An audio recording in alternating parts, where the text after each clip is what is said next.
तो जैसा कि आप लोग देख रहे हो कि पेपर बीएड थर्ड सेमेस्टर के लिए पेपर सेम टू सेम ऐसा ही होगा जिस तरीके से इसमें दिया गया है। तो आप लोग को क्या करना है कि देख लेना है किस तरीके से पेपर आते हैं, क्वेश्चन कितने आते हैं, क्वेश्चन नंबर कितने आते हैं, लघु के क्वेश्चन कितने आते हैं, दीर्घ के क्वेश्चन कितने आते हैं। ठीक, तो लघु और दीर्घ के कितने क्वेश्चन आते हैं। वैसे बीएड थर्ड सेमेस्टर का एक ही बार पेपर हुआ है प्रीवियस ईयर क्वेश्चन, लेकिन ये क्वेश्चन जो प्रीवियस ईयर है इसमें आप देख सकते हो कि कौन कौन से आए हैं। तो वीडियो को लास्ट तक देखिएगा, ठीक है। जैसा कि ये क्वेश्चन दिए गए आपको, ठीक है, बीएड पार्ट वैसे थर्ड सेमेस्टर का है लेकिन एग्जामिनेशन 2019 का है, ठीक है। ठीक, जिसमें से दिया गया एजुकेशनल लीडरशिप एंड मैनेजमेंट, ठीक है। अब इसमें आपको दिया गया क्या लिखा है कि अभ्यर्थी प्रश्न के उत्तर क्रमानुसार लिखें। यदि किसी प्रश्न का कोई भाग हो तो उसके उत्तर का एक तारतम्य में लिखें। ठीक, पहला दिया गया खंड आएगा लघु उत्तरीय प्रश्न, ठीक है, जिसमें प्रत्येक प्रश्न की संख्या 4 होगी। ठीक, तो आपको देख लेना, जैसे पहला क्वेश्चन दिया गया है शैक्षिक नेतृत्व की आवश्यकता। ठीक, शैक्षिक आवश्यकता पर संक्षेप प्रकाश डालिए। दूसरा दिया गया हमारा शैक्षिक नेतृत्व से आप क्या समझते हैं। ठीक, उसके बाद देखो अगला क्वेश्चन दिया गया एक आदर्श प्रबंधक के समान गुणों पर प्रकाश डालिए। ठीक, अगला क्वेश्चन दिया गया कक्षा कक्ष प्रबंधन की क्यों आवश्यकता है। फिर अगला क्वेश्चन है एक अच्छे पर्यवेक्षक के गुणों की विवेचना कीजिएगा। ठीक है, आगे दिया गया आपको एक आदर्श प्रबंधन के समान गुणों पर प्रकाश डालिए। वह कक्षा कक्ष प्रबंधन की क्यों आवश्यकता है, वह एक अच्छे पर्यवेक्षक के गुणों की विवेचना कीजिए। देखो फिर से वही रिपीट हो गया, ठीक है, लेकिन ठीक हमें देखना है कि दीर्घ उत्तरीय प्रश्न जो होता है खंडवा, उस पर 12 नंबर का प्रश्न आता है। ठीक है, लेकिन अब ऐसा नहीं है, अब चेंज हो गया, 15 नंबर का क्वेश्चन आता है। ठीक है, 2 आएंगे आपके दीर्घ, ठीक, 2 दीर्घ आएंगे तो उसमें से आप 15 का मल्टीपल कर दीजिएगा तो ये 30 नंबर का हो जाएगा। ठीक है, तो दीर्घ 2 आएंगे। ठीक, और बात कर लेते हैं लघु की। तो लघु के जो क्वेश्चन होंगे अगर थर्ड सेमेस्टर की बात करें तो 9 क्वेश्चन आएंगे। ठीक, ये जो 9 क्वेश्चन होंगे आपके 5-5 नंबर के, एक क्वेश्चन 5 नंबर का होगा।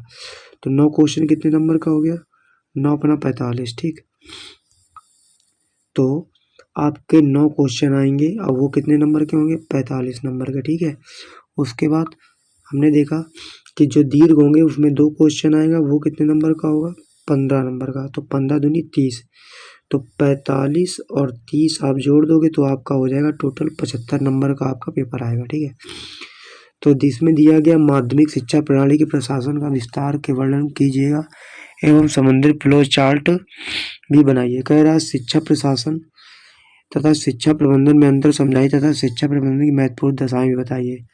कह रहा राज्य स्तर में शैक्षिक प्रबंधन की अभिकारणों का वर्णन कीजिएगा। अगला दिया गया शैक्षिक प्रबंधन के उद्देश्य व क्षेत्र का वर्णन कीजिए व शैक्षिक प्रबंधन समस्या भी बताइए। ठीक है, उसके बाद आपको खंड सा दिया गया है, ये आपको नंबर से नहीं मतलब अब तो चेंज हो गया है। दिया गया विद्यालय के विकास में मानवीय स्रोतों के प्रबंधन का वर्णन कीजिएगा।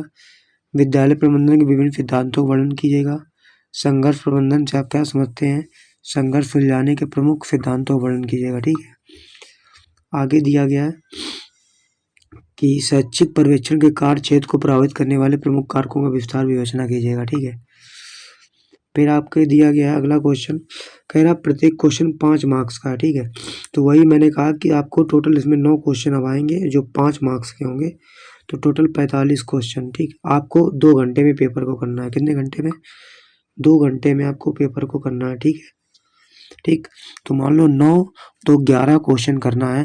अब जो कॉपी में जो पेज होते हैं वो आपके पेज समथिंग 12 या 11 होते हैं। ठीक है, वैसे समथिंग 13 होते हैं, 13 दूनी 26। ठीक, 26 पेज 26 होते हैं टोटल, आगे पीछे 13 पेज होते हैं। ठीक है, ठीक, तो ये तो हो जाएगा आपका ना। ठीक, चलो देख लेते हैं हम लोग। फिर आगे दिया गया प्रभावी शैक्षिक नेतृत्व के विकास के सोपान क्या है। प्रबंधन के अर्थ को समझाइए, अपने उत्तर की पुष्टि के लिए परिभाषा दीजिएगा। ठीक है, अगला दिया गया बजट का क्या अर्थ है, शिक्षा वित्त से आप क्या समझते हैं। फिर आगे दिया गया सर्वाधिकार युक्त शैक्षिक प्रशासन की स्पष्ट कीजिएगा। ठीक है, अगला क्वेश्चन दिया गया मध्याह्न भोजन के क्या उद्देश्य है, मध्याह्न भोजन की महत्ता बताइए। अगला दिया गया प्रतिरक्षी से आप क्या समझते हैं, प्रतिरक्षा की परिभाषा दीजिएगा, ठीक। फिर दीर्घ आता है, ठीक है, दीर्घ उत्तरी में उसमें से आपको 4 क्वेश्चन दिए होंगे। प्रभावी नेतृत्व का गुण क्या है, शॉर्ट विश्लेषण क्या है, और समन्वय एवं निरंतर को प्रभावित कीजिए और इसकी प्रकृति व सिद्धांत को समझाइए, ठीक है। उसके बाद आपका आता है सेम, देखो इसमें 15 मार्क्स का क्वेश्चन आता है, ठीक।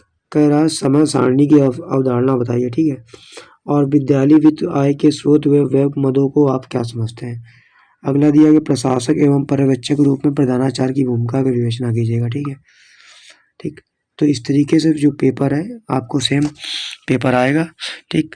तो आपको क्या करना है, हड़बड़ाना नहीं है। और एक बार फिर से हम लोग बता देते हैं कि आपको 2 घंटे का पेपर होगा, ठीक है, ठीक। 2 घंटे का पेपर होगा और लघु के क्वेश्चन आएंगे आपके 9, ठीक। जो एक क्वेश्चन होगा 5 मार्क्स का, तो 9 कितने हो जाएंगे, 45 मार्क्स के, ठीक, ठीक। उसके बाद फिर से आप देख लीजिएगा जो दीर्घ होगा, दीर्घ के आएंगे आपके 2 क्वेश्चन, जो एक क्वेश्चन होगा 15 मार्क्स का, तो आप इसमें 15 गुणा करवा देंगे तो आ जाएगा 30 नंबर का, ठीक है। तो टोटल आपके 45 और 30 हो जाते हैं 75 नंबर का पेपर आता है और 25 आपको प्रैक्टिकल मार्क्स मिलते हैं बीएड 3rd सेमेस्टर में, ठीक है। तो आपको समझ में आ गया होगा किस तरीके से हमने बताया आपको, ठीक है।